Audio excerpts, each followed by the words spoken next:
Today we're making focaccia, aka sauceless pizza, aka spiced carb rectangles, aka spongy bread, aka olive oil dipping breadsticks you sometimes get at fancy Italian restaurants. This recipe for an ultra simple beginner bread is coming right up. Hi there everybody, I'm Tom and this is Empty Pantry Entrees, a place where you can learn all the skills you need to make delicious creations out of only the odds and ends you have in your pantry. If this happens to be your first time stopping by the channel, welcome. Make sure to like and subscribe so that you don't miss out on any of the amazing creations that are yet to come here. Speaking of which, we've got a treat for you today. We're making focaccia. Focaccia. Focaccia.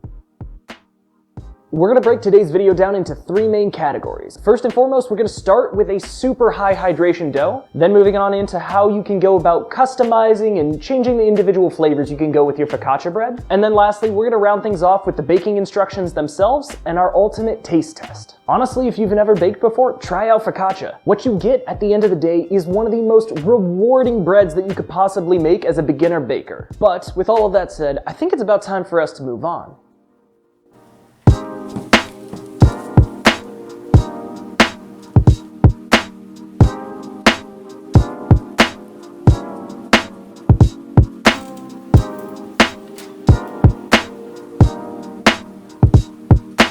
Starting things off today with the recipe adapted from King Arthur flour, we're measuring out 1 1/2 cups or 340 grams of warm water, and not a teaspoon over.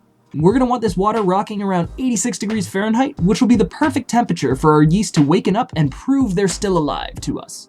Speaking of which, we're dumping 1 tablespoon or 9.5 grams of the microorganisms into the bowl along with a pinch of sugar as the fuel for our biological bread leavener. On a real note though, bubbles in bread equals yeast farts. So just whether or not you want to keep that in your mind, you just keep that up to yourself. Push that off to the side for 5 to 10 minutes while we prep the dry ingredients. Zero out your scale and slide in 3 1/2 cups or 418 grams of all-purpose flour along with 1 1/2 teaspoons or 8 grams of salt. And if you're out there, remind me to check the sensitivity on my kitchen scale because it seems like it's struggling a little bit here. No worries though, there's a lot of other materials to soak up all of that salt. Mix to homogenize and look at our yeast culture's bloomage. Healthy, bubbly, and ready to go. Pour that all in and mix with a silicone spatula, folding in about 3 tablespoons or 36 grams of olive oil.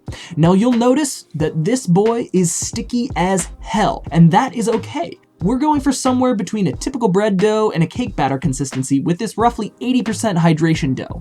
And now, since you know that I'm not extra enough to buy 2 equally sized baking tins, we're gonna go with a bit of arts and crafts today to partition this 9 by 13 tin into 2 pieces.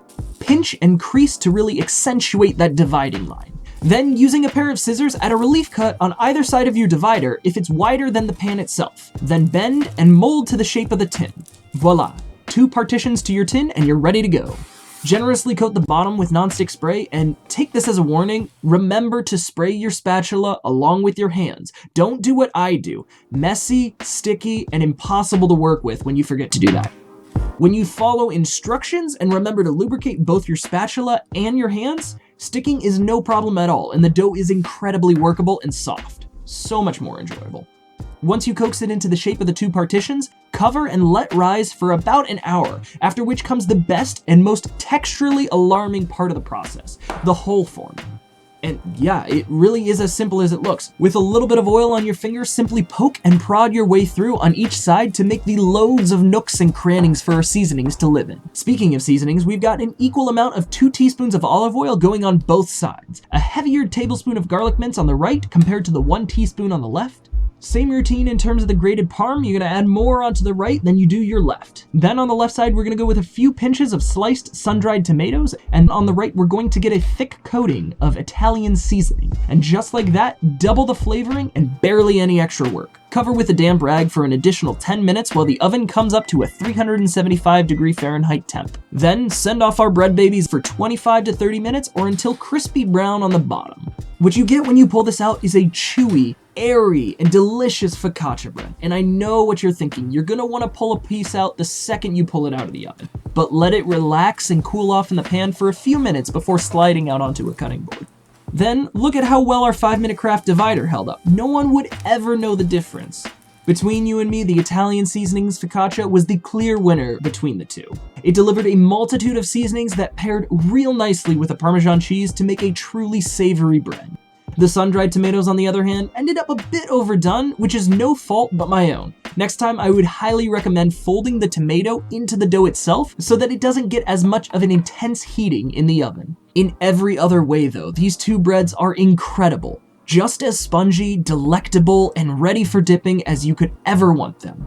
Speaking of dipping, we're smearing onto a plate a small pile of Italian seasonings, Parmesan cheese, black pepper, and olive oil. Mixing that together to combine and dig in. There really is no other way to say it. We've made a fantastic bread with minimal effort. You've got to try this recipe out for yourself to see just how easy and foolproof it is. I mean, look at it. I messed up a number of times throughout the process, and it still turned out stellar. It truly is the most forgiving bread out there.